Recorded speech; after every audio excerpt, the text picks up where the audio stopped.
What's up, you guys? It's Matt here. Welcome back to another video.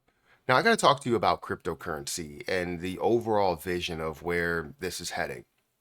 Because right now, the markets, aren't really looking too great, right? They're leaning more towards some negativity that's bound to happen, more towards maybe some liquidations, and I hope that that's not the case. But we've seen it. We've seen the same thing that has happened before, to where we've seen the liquidations that have come along. We've seen a 7% day as we're at a lower point, which then leads to lower levels as more and more get automatically sold off of their positions, especially the higher positions, or the higher amount of the people that are spending the most money, I would say. Um, so that tends to be a problem. But we have some positive news where I feel like it could change cryptocurrency forever. And maybe it's not for the best thing in the US because the US is not doing it right now, but it does kind of set the bar for what we kind of expect in the cryptocurrency market. This honestly will change it forever, hands down. When we have something implemented like this across the world, it's just something that brings a ton of value to the crypto market. Um, Nothing like we've seen before. So, guys, if you could hit the like button, hit that subscribe button, hit the notification bell for more of these videos. Also, make sure you check out any of the links that are down below. It does help out the channel for Twitter, for Patreon, and if you want to check out my link for Margex. Let's say you want to get started leverage trading. That's a great platform to get started. You can do from a 5x leverage all the way up to 100x leverage, depending on the position. I always recommend, if you're starting out, to probably do 5x leverage for low amounts of money to get comfortable and understand what you're doing first. But feel free to play with it however you want to play with it. But know that there is a large risk to leverage trading, as we've just established, in the form of liquidations and all of that stuff. So feel free to check out that link down below. But if we look at the market right now, the market stands at a $1.97 trillion market cap.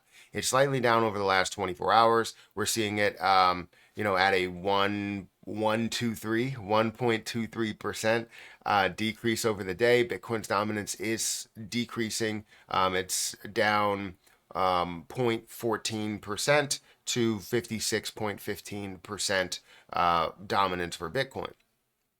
Now, if we look at a lot of the other things that are in the market, we can see in the last hour, things are looking more positive than what they were looking before. But the last 7 days, things are down pretty aggressively, right? 7%, 5%, 9%, 10% in some things. Bitcoin's down about 5 or 6%.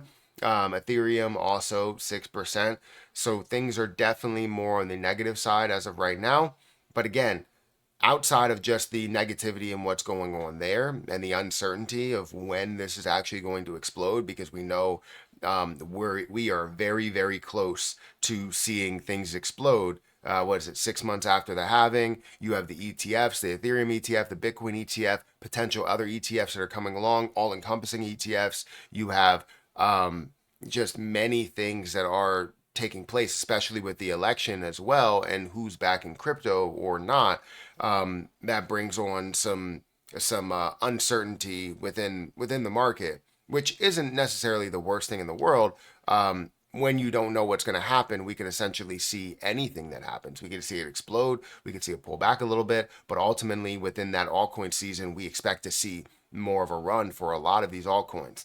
But what changes crypto forever is a use for crypto. Many people have asked the same question: why do I need to invest into crypto? What's my need for it? Why would I use it? What would I use it for? And many cryptos will have different abilities to use it in different cases, whether you're talking about for gaming, or you're talking about for a metaverse, or you're talking about for standard transactions, or store value, or whatever, right? You have that ability to do all of these different things, including staking and stuff. So if that's the case, like, what would you be using it for? What's the best case scenario of how we'd be using cryptocurrency? And in my opinion, most of it comes in the form of transactions. We want to use it as a true currency for everything.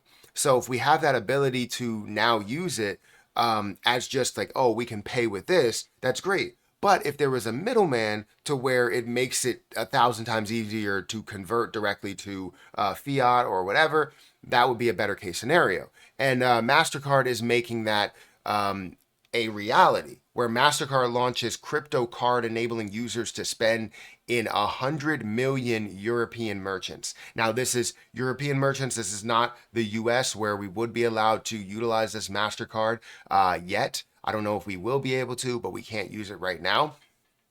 But they're launching that. So MasterCard, the payments giant, has announced a partnership with, I don't know how to say that, it's Mercurio, to launch a euro-denominated crypto debit card, allowing users to spend crypto from self-custodial wallets. MasterCard is a global leader in the payments industry. They operate international payment card services since 1966 and provides various financial services in more than 210 countries and territories. As payments are considered one of the key use cases for crypto, MasterCard's entrance into the crypto market was somewhat natural. The payment giant officially announced support for crypto on its network in February 2021. Senior Vice President of Crypto at MasterCard, Christian told Cointelegraph at MasterCard, we are working closely with partners to innovate and enhance the self-custody wallet experience. This new card allows users to spend cryptocurrencies directly from their self-custodial wallets at over 100 million merchants across Europe. By enabling cryptocurrency to be used for everyday purchases, MasterCard is enforcing its commitment to bridging traditional finance and emerging digital asset space. Now, why is this a big deal? One, you're able to use cryptocurrency, right? You're able to use cryptocurrency overall, so it eliminates that question of how we'd be using it. And then you also understand that you can now kind of blend the two together, right? Business and crypto, where you're spending with that crypto. However, MasterCard is that middleman to say this is what it would be converted to. It's not, you're not going to get paid in crypto, but MasterCard will be paid in crypto, and then MasterCard will convert that over to fiat to give the merchant whatever they want. Right? So this is a big deal for crypto to have that middleman. Obviously, I would say we don't want to have that middleman, but this is kind of the logical step forward, the only logical step forward to get us to that point to where we're not utilizing a middleman, or if that middleman was a thing, they would be taking the crypto and giving them the crypto, and they would be capitalizing or grabbing that crypto and not just converting it to whatever the fiat is. But this is huge. This absolutely is a game changer for everyone.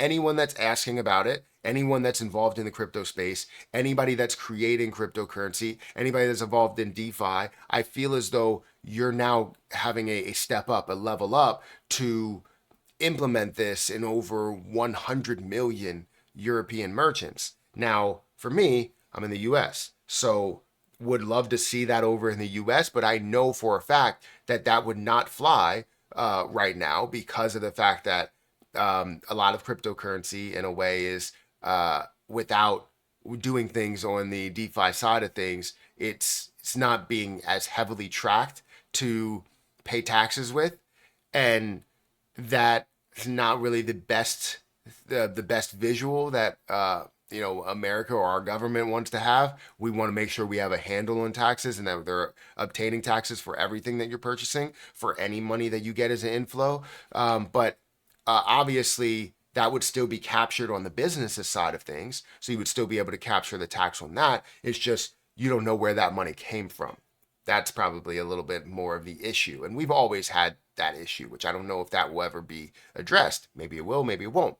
But right now, I feel as though this is the logical step forward to being able to have regular transactions, normal transactions, and have a use for cryptocurrency. Let me know what you think about this. Is this a game changer for crypto, or do you think it's another just news article that's out there and it's not going to change anything?